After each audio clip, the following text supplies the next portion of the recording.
Shut up and sit down. 10 lines on Neil Armstrong for students and children in English. Number 1.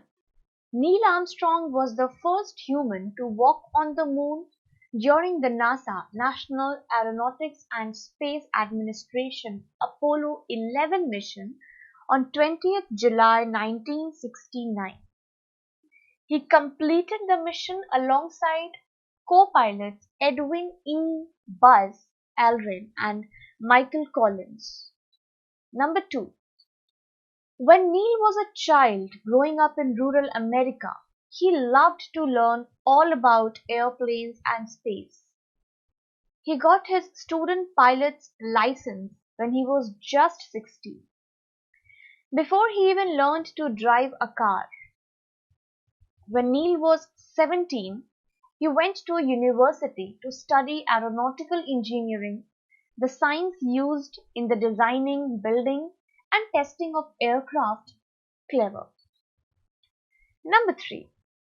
Around the world, more than 500 million people watched the moon landing.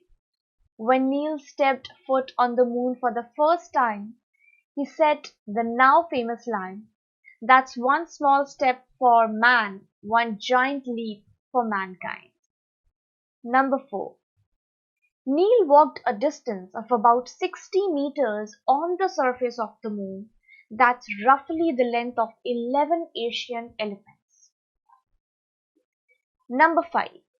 The rocket that launched Neil and his crew into space, the Saturn V rocket, was as tall as a 36-story building.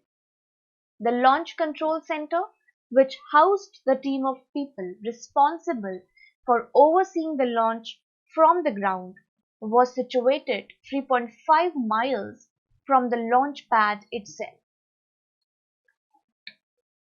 Number 6. The lunar module that Neil and Buzz piloted together to land on the moon was called the Eagle.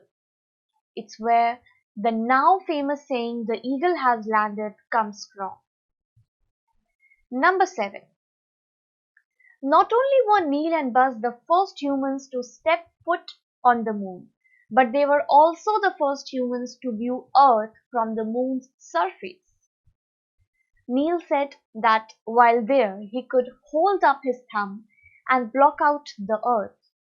He said the moon felt lonely, but that it made him realize just how beautiful our home is.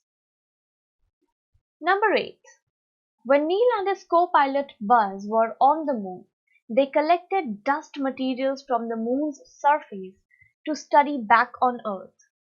In 2017, the samples were sold at auction for 1.4 million euros. Wow. Number 9. Neil was considered a great American hero, but a reluctant hero too. After the Apollo 11 mission, Neil only stayed with NASA for a further 2 years.